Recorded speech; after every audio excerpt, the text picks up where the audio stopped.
Graça e paz. Podemos para casa, não podemos? Já ouvimos a mensagem da palavra de Deus. Nada mais pode ser acrescentado. O remédio para o velho homem é morrer em Cristo.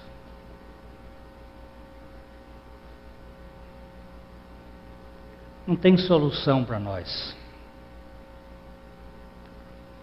O remédio para deixar de ser um religioso é morrer em Cristo.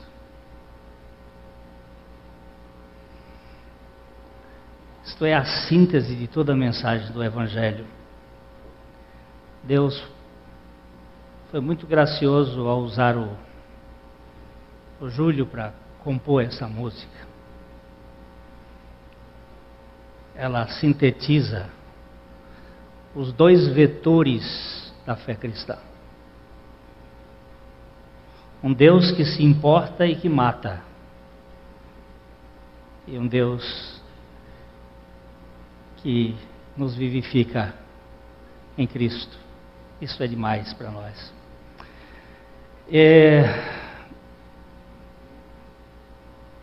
Agradecer é bom.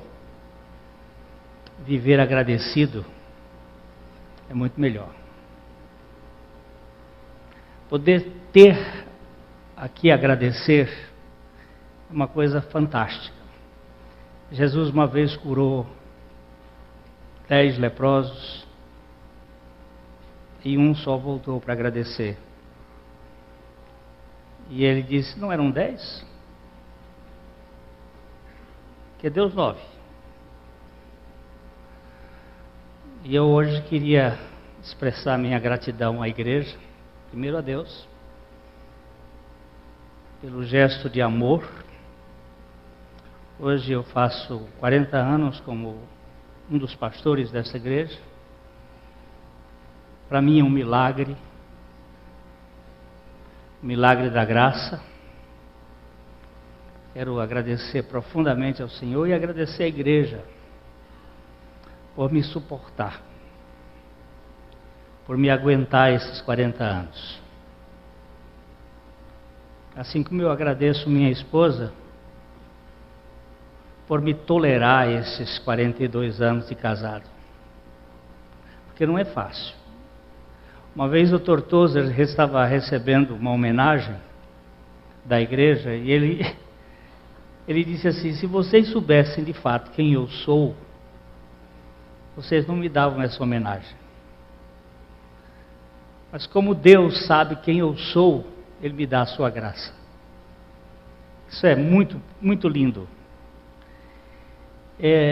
Ninguém sabe o que o outro é de fato. Nós temos algumas noções, mas eu sou uma pessoa muito complicada. Muito mais complicada do que eu acho que sou complicado. Porque nem sempre eu sei o que eu sou.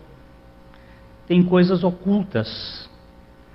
Quando Davi estava analisando a sua vida, ele fez um pedido dizendo: meu pai, expurga-me daquilo que me é oculto, e da soberba guarda o teu servo, para que ela não seja minha senhora, para que ela não se assenhoreie de mim.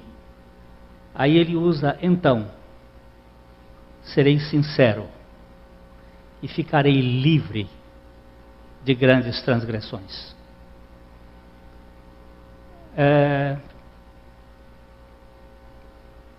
Eu não me conheço,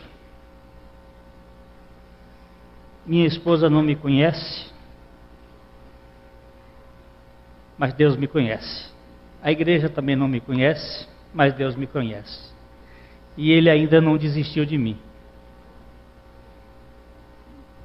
Mesmo sabendo quem eu sou, na sua infinita graça, Ele não ficou decepcionado. Porque Ele nunca teve ilusões. Nós é que nos iludimos a nosso respeito. Nós achamos que somos mais ou menos. E eu quero dizer também em nome dos pastores, eu acho que eu posso falar isto, o gesto da igreja hoje pela manhã, para o ministério, em nome dos pastores, agradecer o carinho da igreja e o afeto. Nós tivemos uma assembleia hoje, para aqueles que não estiveram aqui, para deixar alguns pontos. Nós não somos pessoas irrepreensíveis e nós precisamos do apoio e da participação de todos para que nós possamos caminhar nesta jornada de anunciar as virtudes daquele que nos chamou das trevas para a sua maravilhosa luz.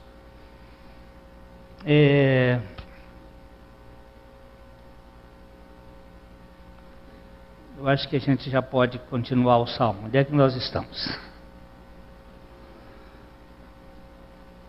Salmo 91 é um salmo. Há uma dúvida se ele foi escrito por Moisés, ou se ele foi escrito por Davi. Há uma boa quantidade de estudiosos que acham,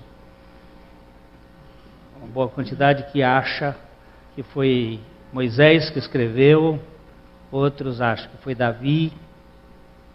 Pessoalmente, preferencialmente, eu fico com aqueles que acham que foi Moisés. Por várias razões. E esse salmo, ele fala de uma intimidade, de um relacionamento, que nós encontramos somente em Cristo. Nós precisamos saber discernir, porque o falso e o verdadeiro muitas vezes são muito próximos, muito parecidos. E se não tivermos a acuidade do Espírito Santo, muitas vezes nós comemos gato por lebre. Essa é uma expressão que é muito comum. Depois que você tira o couro do gato e o couro da lebre, o corpo fica muito parecido. E se nós não tivermos o discernimento de ver o que é o Evangelho e o que é a religião, nós às vezes temos problemas, confundimos. Numa das vezes passadas, nós fizemos referência a uma mãe que estava tendo problemas com um filho, com os filhos. Filho adolescente que queria impor o seu modelo para a mãe. E a mãe querendo convencê-los de que eles não estavam adequados. E eles queriam fazer certas coisas que a mãe achava que não era conveniente. Mas eles diziam, mas é só isto, nós não queremos nada demais. Nós só queremos isso aqui, uma coisinha pouca. E então a mãe fez um exemplo que para mim ficou muito interessante e claro. Eles gostavam de um bolo que ela sempre fazia, um bolo familiar, essas receitas familiares, muito gostoso, preparou aquele bolo e chegou para os filhos e disse assim, está aqui o bolo que eu fiz, aquele bolo que vocês gostam, só que eu botei 50 gramas do cocô do nosso cachorro dentro do bolo. Eu peguei as fezes secas do cachorro, moí e coloquei 50 gramas dentro do bolo. Mas vocês não fiquem preocupados, porque é o nosso cachorro. É o nosso cachorro de estimação. Todos aqui gostam do... Dá o nome de um cachorro aí. Totó. Todos aqui gostam do Totó. Ele é da família. Ele é vacinado. ele é um cachorro saudável e é um cachorro que todo mundo quer. Tem 50 gramas só de cocô. Pois o bolo é... Ah, mãe! Você tá louca? O que tem? 50 gramas. O que são 50 gramas de cocô dentro desse bolo grande? Mãe, você tá louca? Nós vamos comer cocô? Pois é. E o que vocês querem fazer com esse mundo? Só um pouquinho dessa cultura. O que vocês querem? Não, é só um pouquinho, mãe. Esse pouquinho pode intoxicar. Esse pouquinho pode adoecer, pode envenenar. Pode paralisar. Nenhum deles ousou comer o bolo recheado a cocô. Então ela retirou aquele bolo, trouxe um outro e disse: esse aqui é um bolo sem cocô. Logo não sobrou nenhum pedaço. Como é que está a nossa cultura religiosa? Ela está infestada. O Evangelho é autêntico, é Deus que faz. A religião sou eu que faço. E quando eu faço, pinga suor das minhas axilas.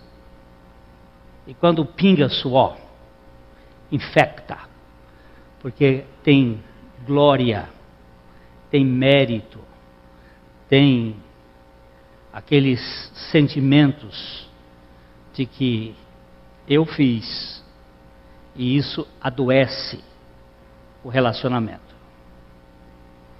Nós só podemos ter a vida espiritual autêntica em Cristo, o esconderijo do Altíssimo, onde nós recebemos o tudo de Deus para a nossa total depravação. A depravação do homem não é parcial, ela é radical e profunda, da planta do pé ao ápice da cabeça. Não há coisa sadia. Nós somos uma chaga não espremida, não untada com óleo. Quem é essa pessoa? Eu. Do ponto de vista humano, eu sou irrecuperável. Não tem solução para mim. A única solução tem que vir do Altíssimo, tem que vir de fora. Então, este salmo, ele é a expressão de um relacionamento dos escolhidos da graça de Deus em Cristo Jesus. Por isso ele começa dizendo: aquele que habita, que mora no esconderijo do Altíssimo, que esse, para mim, esse esconderijo do Altíssimo figura do Santo dos Santos, onde estava a arca, ou da relacionamento, da intimidade do tabernáculo, apontava para Cristo. Aquele que habita no esconderijo do Altíssimo, o que acontece? A sombra do Onipotente descansa. Nós já vimos isso aqui. Uma das coisas mais preciosas, a meu ver, é quando você encontra descanso. Eu falei da outra vez aqui que eu prefiro as férias no Piauí do que em Paris. Os dois começam com P. Qual é a diferença? É que em Paris tem tudo de mais maravilhoso, mas vai me exigir demais. E lá no Piauí não tem nada de maravilhoso, mas não vai me exigir de nada. Eu fico isolado, escutando sofrer, canário, sabiá, anti-estresse. Jesus diz, quando você estiver estressado, ansioso, vai ouvir passarinho, vai ver planta, vai ver florzinha, vai ver flor de cactus. É anti-estresse. Descanso onde? Descanso no seu interior. Encontrará descanso na vossa alma. Depois ele vai dizendo para frente, pode ir lá, Leda, pode ler o 2.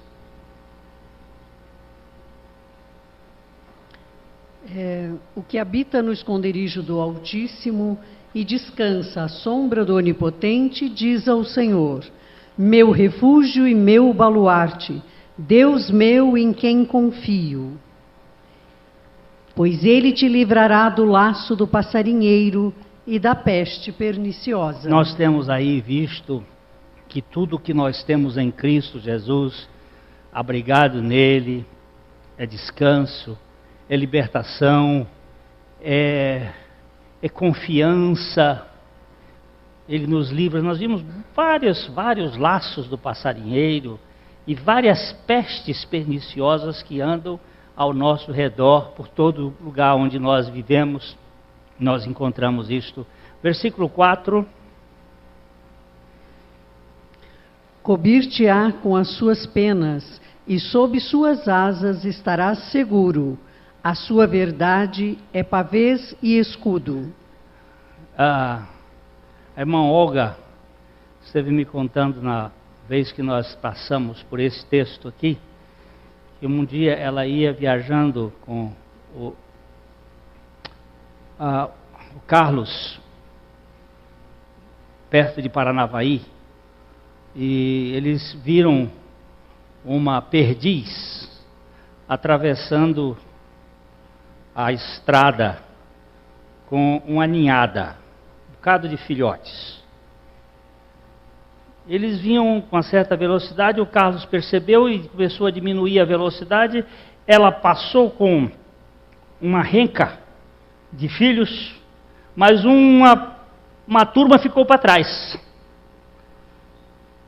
Lá uns 4 filhotes ficaram para trás. Ela voltou, abriu uma asa, e colocou a asa sobre os filhotes e saiu varrendo eles e jogou lá fora. Ela disse, eu nunca vi uma cena mais emocionante. Isso uma mãe fazendo com os filhotes. Como é um Deus fazendo com os seus filhos eleitos desde a fundação do mundo. Debaixo das suas asas, seguros, protegidos. A sua verdade.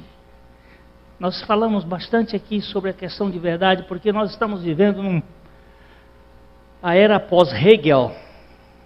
A era hegeliana é a era de que a verdade não é mais uma verdade absoluta, ela é relativa. Pode existir uma dialética que faz com que eu tenha uma verdade particular. Isto é mentira. Isto é a argumentação do anticristo. Porque a verdade, ela é verdade. Aqui, no Japão, em qualquer lugar do mundo. O que for verdade, é verdade. Eu não tenho uma verdade para mim. Existe uma verdade que é verdade. Hoje de manhã eu me referi a um médico aqui de Londrina, que estava numa reunião e ele estava conversando, E na sua conversa, ele estava testemunhando de Jesus, e um outro médico disse: eu sou ateu.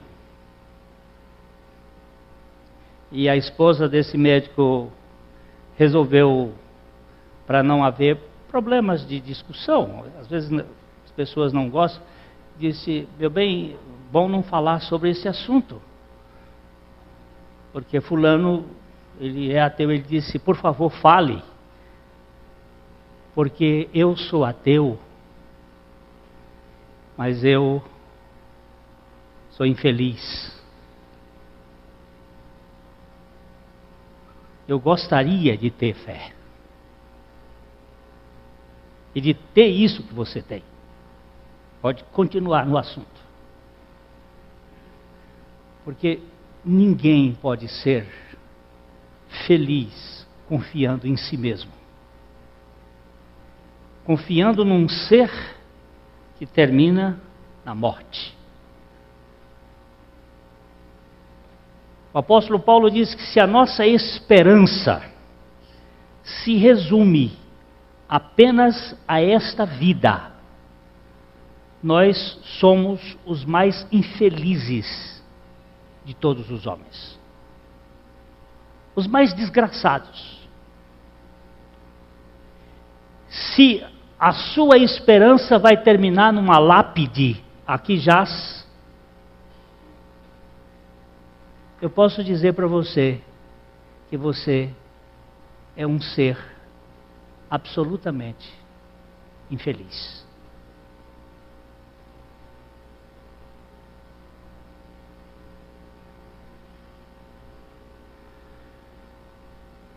Não tem perspectiva.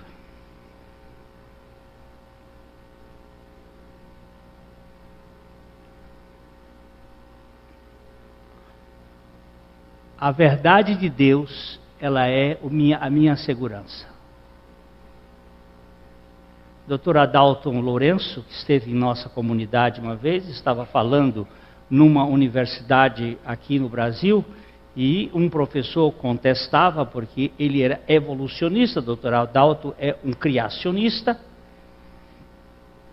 e ele começou a argumentar com o Adalton sobre a questão da aposta do Adalton e da aposta dele.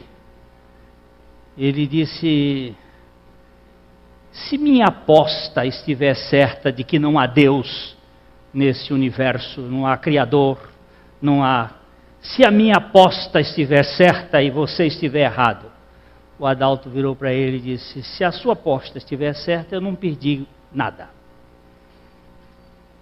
Eu garanto para você que eu tenho uma vida muito satisfatória. Crendo em Jesus Cristo e crendo que Deus criou o mundo, eu não perdi nada. Agora, se minha aposta estiver certa,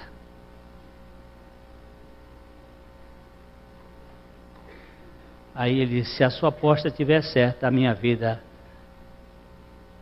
será uma desgraça total. Eu prefiro o absurdo da fé do que a lucidez da razão. Ainda fico com o que Deus disse com mais segurança para o meu coração. O versículo 5, então, começa uma realidade. Não te assustarás do terror noturno, nem da seta que voa de dia, nem da peste que se propaga nas trevas, nem da mortandade que assola ao meio-dia. Então agora ele entrou aqui numa questão de escuridão, de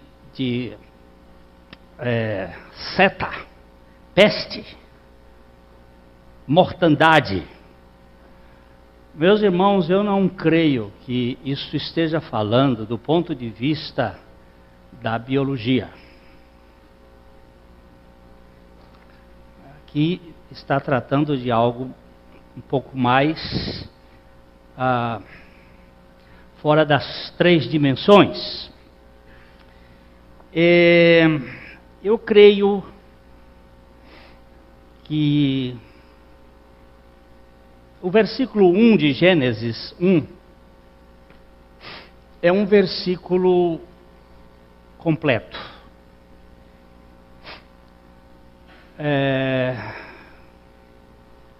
Nesse versículo 1 de Gênesis 1, nós temos a Bíblia toda, em termos de criação. No princípio, criou Deus os céus e a terra. Existe um estudioso que resolveu gastar tempo com este versículo e escreveu um livro só sobre esse versículo, mostrando o número das letras que há nesse versículo, toda a revelação da graça de Deus para com a humanidade. É assim da gente caiu o queixo, ele mostrando o valor numérico de cada letra de acordo com a revelação que Deus tem em cada palavra. Coisa muito densa. Nós não precisamos disso, mas nós precisamos saber que esse é como se fosse um texto acabado. Enquanto que o versículo 2 é um versículo que traz alguma coisa assim, vamos ver lá, Gênesis 1, 2, e tem alguma coisa um pouco esquisita. Alguma coisa que acontece naquele processo da criação. Que Deus criou o universo, os céus e a terra, para ser habitado, como diz Isaías 45. Mas o verso 2 diz que a terra, porém, estava sem forma e vazia. Havia trevas sobre a face do abismo, e o Espírito de Deus pairava por sobre as águas. Esse verso diz que a terra, porém, e há uma turma grande que prefere adotar o estava por tornou-se. A terra, porém, tornou-se sem forma e vazia. Ora, isso significa que alguma coisa aconteceu.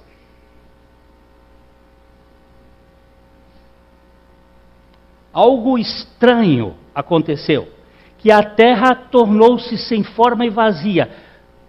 Por quê? Porque Deus não criou a terra para ser um tohu e um vohu, uma terra sem forma e vazia.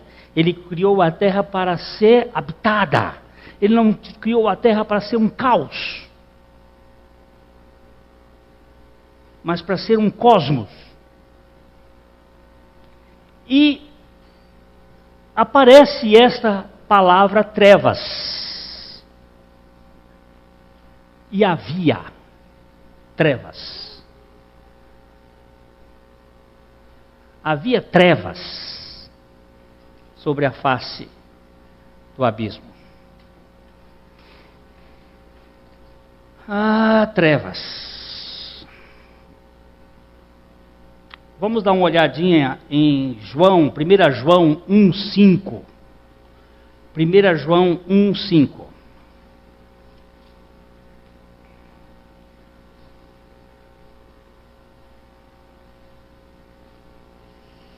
Ora, a mensagem que da parte dele temos ouvido e vos anunciamos é esta: que Deus é luz e não há nele treva nenhuma.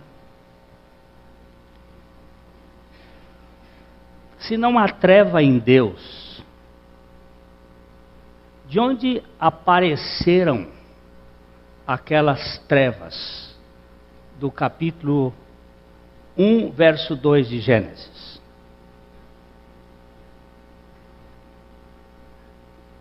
Bíblia se lê e se explica com Bíblia. A mensagem que da parte dele temos ouvido e vos anunciamos é essa: que Deus é luz. E que nele não há treva alguma. E a terra tornou-se sem forma e vazia, e havia trevas sobre a face do abismo. O que isto sugere?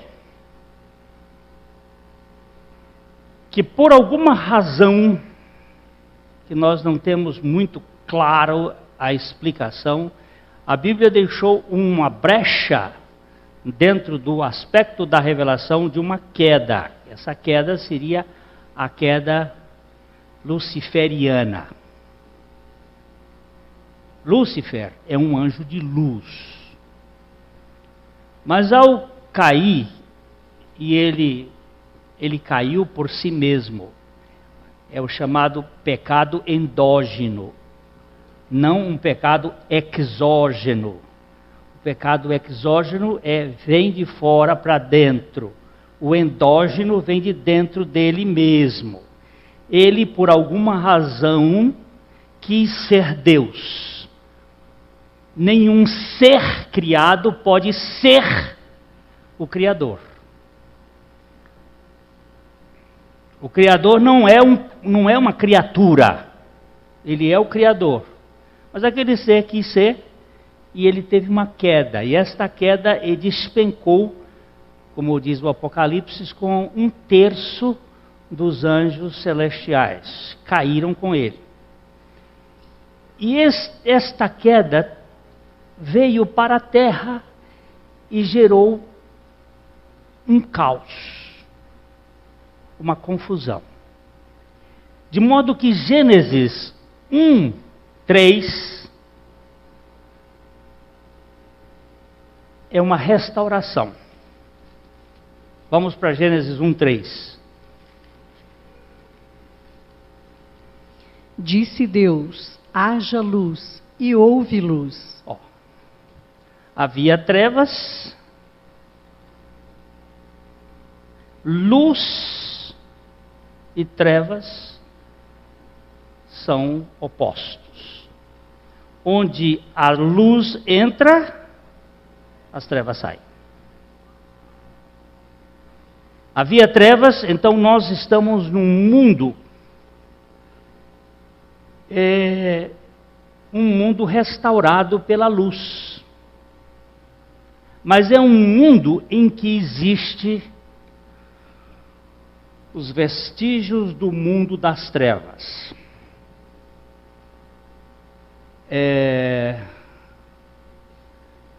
Até 1800, ninguém sabia como é que uma pessoa contraía uma enfermidade.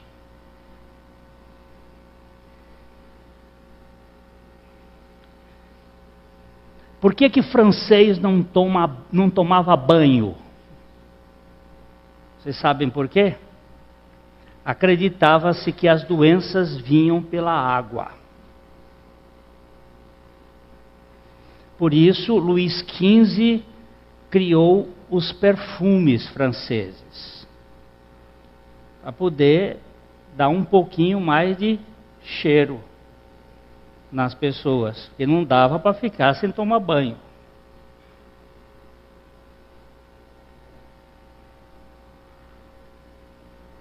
Dizem que Luís XV tomou 2 banhos na vida.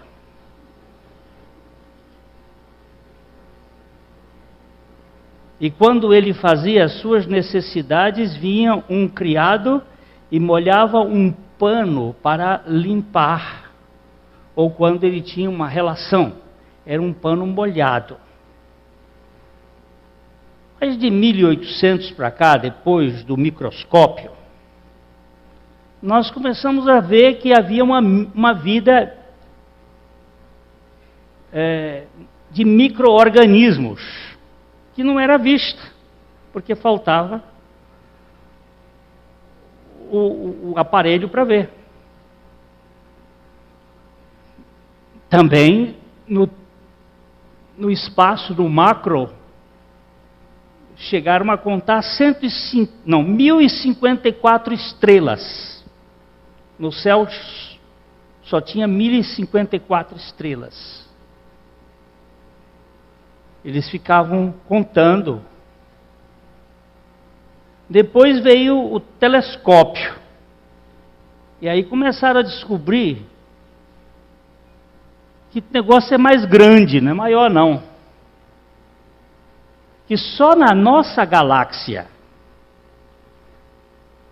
que é uma entre 100 bilhões de galáxias, nós temos cerca de 100 bilhões de estrelas. Aí o negócio fica grande. Mas por que só contavam 100? Porque a olho visto a gente não dá para ver. E o mundo espiritual, como é? Eu não tenho nem telescópio, nem microscópio para ver o mundo espiritual. Deixa eu ler uma história aqui para vocês.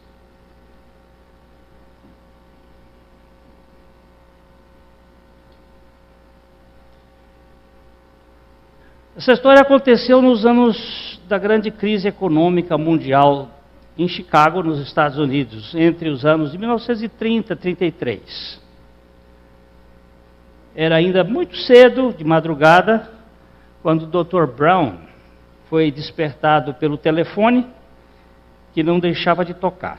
Sonolento, ele tomou o telefone e ouviu uma voz que ele falava de maneira suplicante. O senhor é o Dr. Brown? Sim, sou eu. Por favor, venha depressa. É muito urgente. Se trata de vida ou de morte?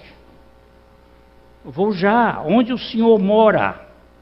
Allen Street, número 17. Venha logo, por favor. Dr. Brown vestiu-se depressa, pegou a sua bolsa de médico e dirigiu-se para a rua indicada. Sozinho ele dirigia seu carro nas ruas escuras da cidade. A região para onde se dirigia era distante do centro, num bairro em que nem durante o dia os habitantes se sentiam seguros. Ele encontrou a casa facilmente. Era uma casa solitária. Estranhou por não ter a luz acesa. O Dr. Brown aproximou-se da casa e bateu a porta. Depois de uma pausa, bateu novamente. E de novo, e não recebeu nenhuma resposta. Quando bateu pela terceira vez, alguém perguntou com uma voz grossa: quem é? Sou eu, respondeu o Dr. Brown. Recebi um chamado de emergência. É aqui a Allen Street, número 17? É sim, mas ninguém chamou o senhor. É melhor que o senhor desapareça logo daqui. Dr. Brown foi embora procurando uma casa com a luz acesa ali por perto para encontrar o lugar onde a sua ajuda era necessária. Mas, como tudo estava escuro, ele pensou ter anotado o número da casa errado e até se acusou desta falta. E assim ele voltou para casa. Como não chegou um segundo telefonema, esqueceu-se do acontecimento. Até que ele recebeu, algumas semanas mais tarde, uma nova ligação, e desta vez durante o dia, do serviço de emergência do hospital. A enfermeira explicava que um certo John Turner, que estava para morrer por causa de um acidente trágico, quis falar urgentemente com o Dr. Brown. E ela acrescentou: Dr. Brown, por favor, venha depressa, pois o homem já está para morrer. E não quer dizer-nos porque ele insiste tanto em querer falar com o senhor. O Dr. Brown prometeu chegar logo, embora tivesse a certeza de não conhecer ninguém com o nome de John Turner. Isso também lhe confirmou o moribundo. Dr. Brown, o senhor não me conhece, mas eu devo confessar com o senhor antes de morrer para pedir perdão. O senhor com certeza se lembra de um telefonema durante a noite, algumas semanas atrás. Sim, mas fui eu. Sabe, há meses que me falta trabalho. Vendi todas as coisas preciosas da minha casa, mas mesmo assim não consegui nutrir a minha família. Não conseguia mais suportar os olhares suplicantes dos meus filhos, cheios de fome. No meu desespero, decidi chamar um médico durante a noite. Foi meu plano matá-lo, roubar seu dinheiro e vender seus instrumentos. Dr. Brown ficou paralisado de terror, mas mesmo assim ainda perguntou: mas eu cheguei. Por que então o senhor não me matou? Pensei que o senhor chegaria sozinho, mas quando vi aquele grande, forte, jovem varão ao seu lado, fiquei com medo e rejeitei rudemente o senhor. Perdoe-me, por favor. Claro que eu vou perdoar, murmurou o Dr. Brown perturbado. E dele apoderou-se um horror. Ele nunca imaginava que aquela ligação que tinha considerado como engano fosse uma insídia mortal, da qual nem sabia como escapara. E menos pensava ainda que Deus estava presente naquela circunstância. Tinha salvado sua vida naquela noite. Por que aquele varão forte, grande e jovem, só tinha aparecido àquele que quis assassiná-lo e que agora lhe pedia perdão, encontrando-se já no leito da morte?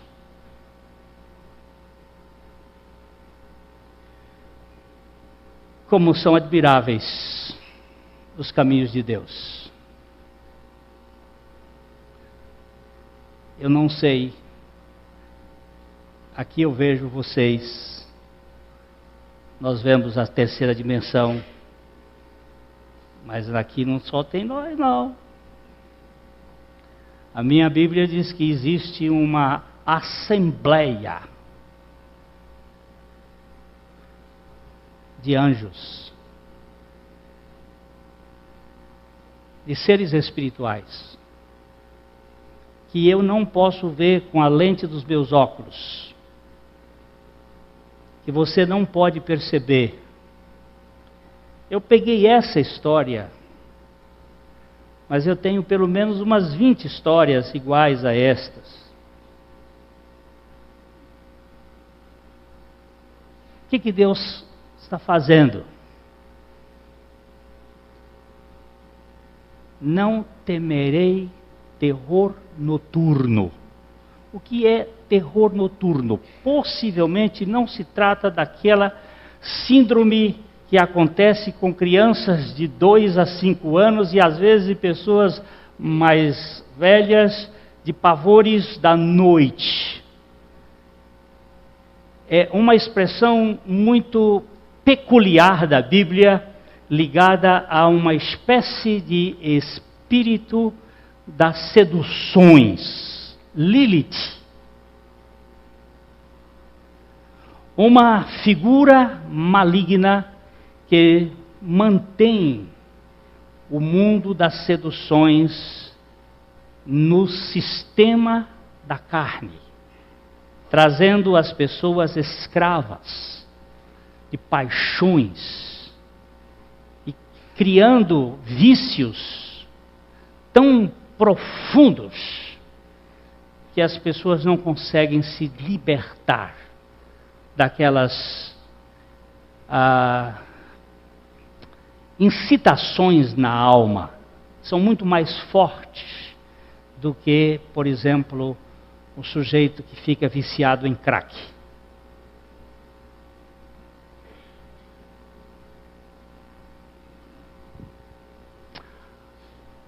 A porneia, que é uma obra da carne, uma das obras da carne, ela está muito ligada com a feitiçaria, que também é outra obra da carne, que está ligada com os poderes dos cosmocrátares, ou os poderes das forças espirituais da maldade nos lugares celestiais. E muitas pessoas sofrem da síndrome do médico e do lobo. De dia, ele é o médico, de noite, ele é o lobo. Quando o sol se põe e por alguma razão a nossa suprarrenal diminui as suas funções, outros hormônios começam a trazer a manifestação de certos espíritos de violência. E este é um assunto muito ligado àquilo que se chama os poderes das trevas.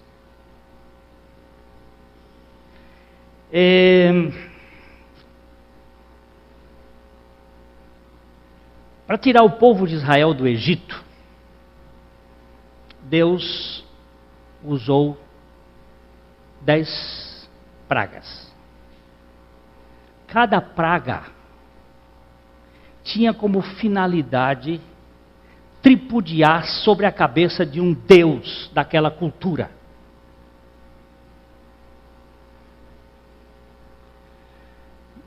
Deus desconstruiu Moisés de toda a cultura do Egito. Moisés foi criado pela filha de Faraó, dentro do palácio de Faraó, se tornou um príncipe e por volta dos 40 anos ele quis ser o líder que iria libertar o povo de Israel da escravatura babilônica e deu com os burros na água. Teve que fugir e foi para o deserto de Midian, onde passou por um processo de desconstrução. Deus foi retirando de Moisés toda a cultura do Egito. Foi tirando de Moisés toda a sua autoconfiança. Até chegar ao ponto de sobrar apenas o bordão de pastor. A última coisa que Deus tirou de Moisés foram as sandálias. E Moisés se tornou um pastor descalços, que não tinha mais onde se apoiar na sua cultura. E aí Deus agora diz, agora você vai, porque agora eu vou fazer as coisas. E ele começa então fazendo com que a vara de Moisés se transforme em uma serpente. Porque a serpente é o primeiro deus da cultura egípcia. Qualquer um que estude a cultura egípcia sabe que o Nilo é a serpente do deserto. E é o Deus que estaria sendo a causa da vida do povo.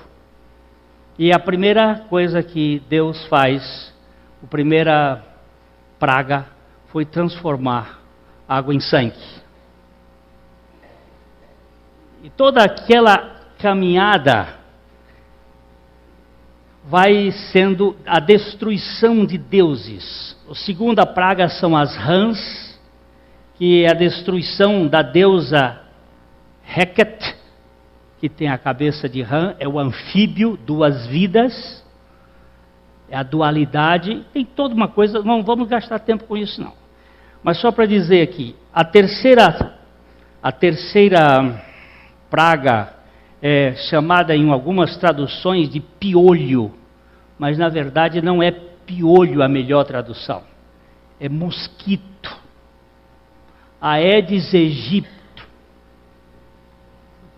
Esse velho inimigo. Depois vocês podem pegar as Bíblias de vocês e procurar, pegue um bom dicionário, pega o professor Maurício, vocês vão verificar lá que o assunto não é piolho. É o pai do dengue mesmo. É o atormentador. Ele vai mostrando a mosca tinha como finalidade os escarabeus. Vocês sabem que existe um besouro, um besourinho no chão, que rola. Ele tem um nome mais elegante, rola. É este mesmo, que é o que mata a mosca. E o Deus deles era este Deus, Escarabeus. E aí vieram as moscas, as pestilências, as úlceras, tudo isto tinha o ápice, o touro, o tifon, o chu, a atmosfera, aí tinha um Deus, que é o Deus da nova era, Ra. Já ouviram falar nele? Tem um grupo que canta, ha, ha, ha, ha, ha, ha, ha, ha, até entrar em êxtase. Esse é o Deus Sol, que combate a ideia de Cristo, mas ele veio para ser anulado com as trevas. Deus colocou trevas na casa dos egípcios e luz na casa dos hebreus. Interessante isso. As trevas na casa dos egípcios era tão densa que podia ser cortada ou apalpada.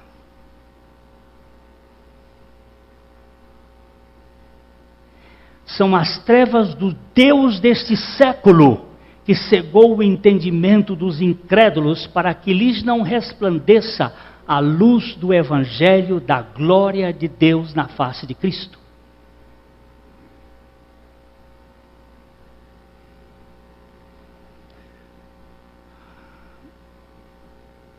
Jessé era um rapaz que morava lá no Rio de Janeiro e a avó dele disse para a avó da minha esposa, acho que foi para sua avó, evangelho não é luz para pé de Jessé.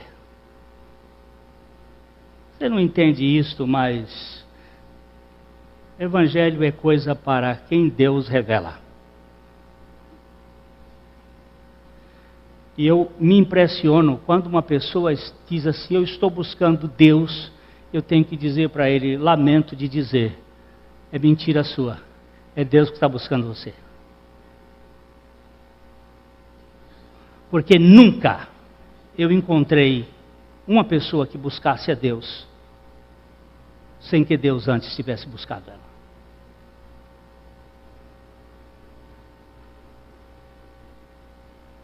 Ninguém busca a Deus, nenhum sequer. Então, nesse mundo das trevas, Jesus veio para nos transportar do reino das trevas, do império das trevas, para o reino do Filho do seu amor. Eu sou um privilegiado. Eu só posso dizer para vocês o seguinte, eu fui um escolhido da graça de Deus.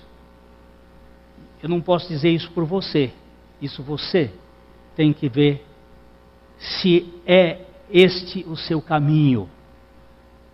Porque se você está sendo buscado por Deus, você é um privilegiado.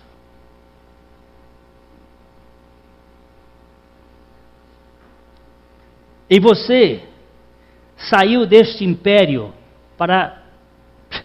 Ele te livrará não só do laço do passarinheiro e da peste perniciosa, mas também dos terrores noturnos, dos medos satânicos, dos espíritos das trevas que geram culpa, vergonha e medo nas pessoas.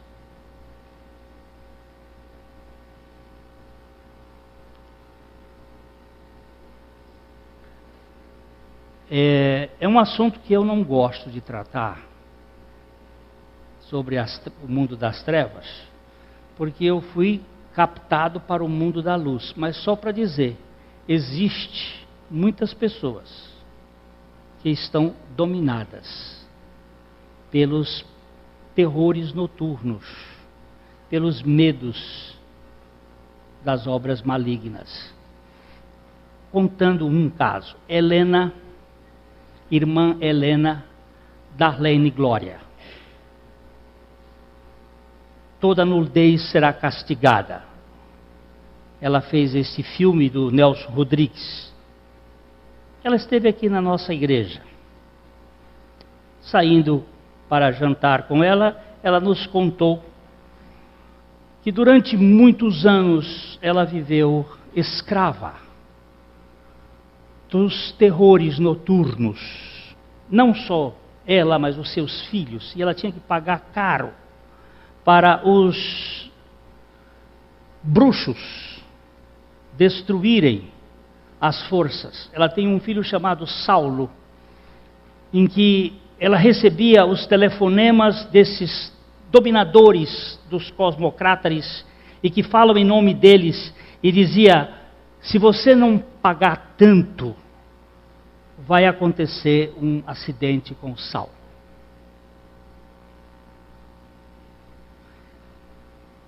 E as pessoas começam a se apavorar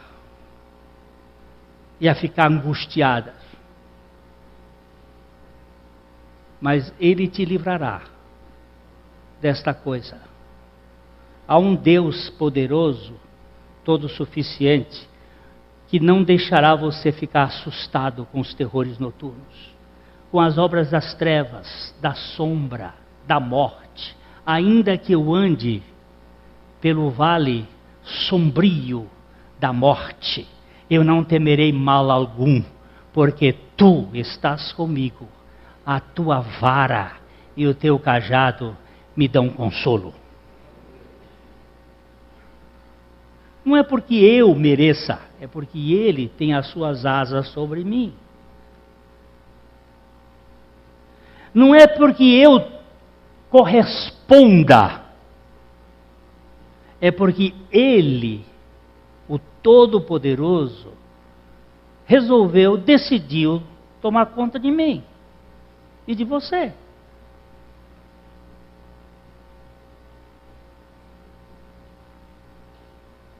E qual foi a razão por que Ele quer tomar conta de você? Hoje de manhã eu cheguei diante dos irmãos para dizer: a conclusão é que Ele ama você e a mim. É o amor dEle. E qual foi a razão por que Ele me amou? A única razão por que Ele me amou, porque Ele é amor.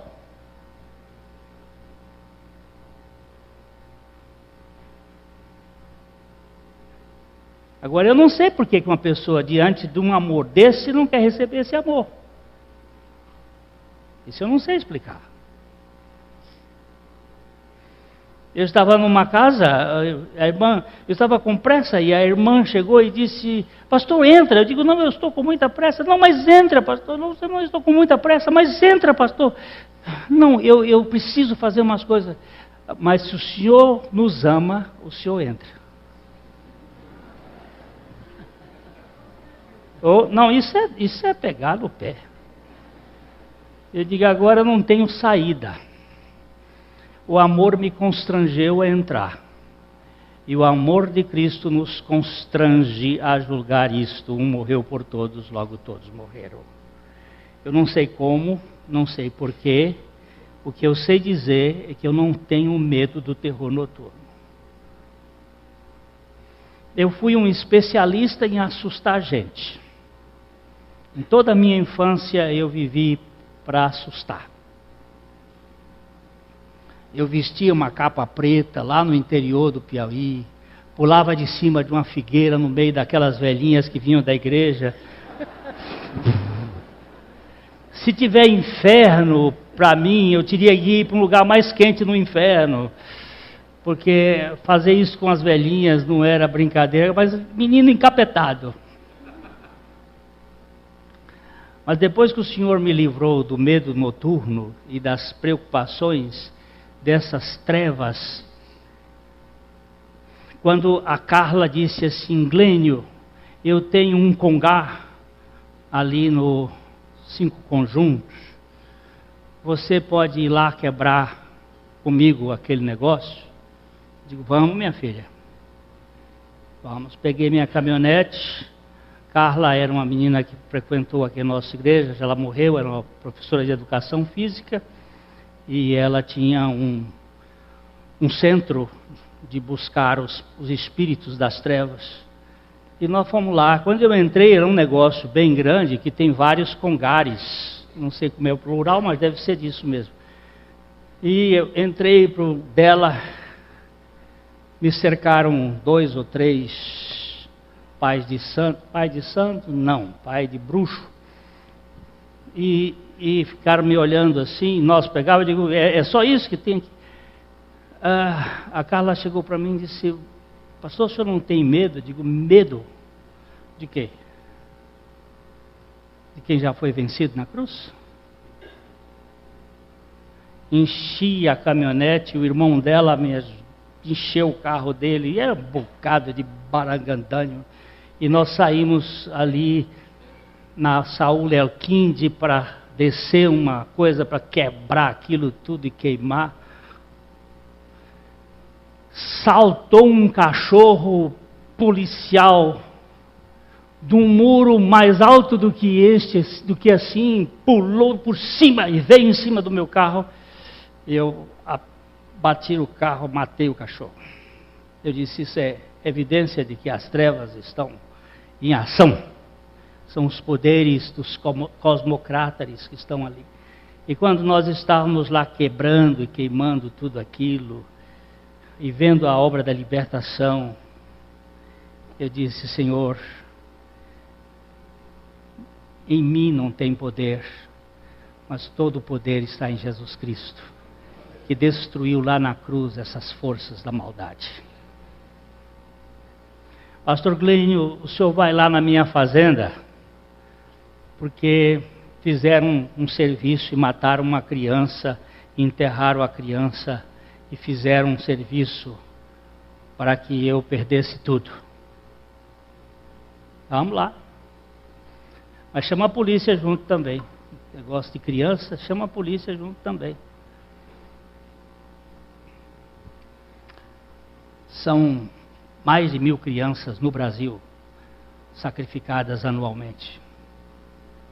Não estou falando aqui, eu tenho delegados da Polícia Federal aqui que sabem dessas histórias. Estou falando de brincadeira, não. Isso chama terrores noturnos.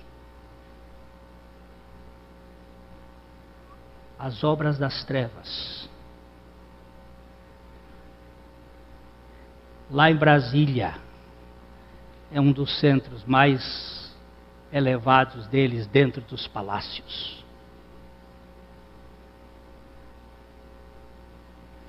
E o pior de tudo é que a igreja evangélica está mancomunada com esses negócios. 2 pastores que estiveram aqui no encontro do Novo Nascimento chegaram para mim depois e disseram, você não sabe o que está acontecendo no meio evangélico no Brasil.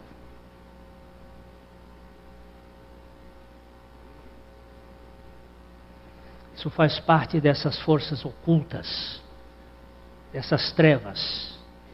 Mas, meu irmão, quando eu leio assim, não te assustarás do terror noturno, nem da peste, nem da seta que voa de dia, os dardos inflamados do maligno, nem da peste que se propaga nas trevas, nem da mortandade que se assola ao meio-dia.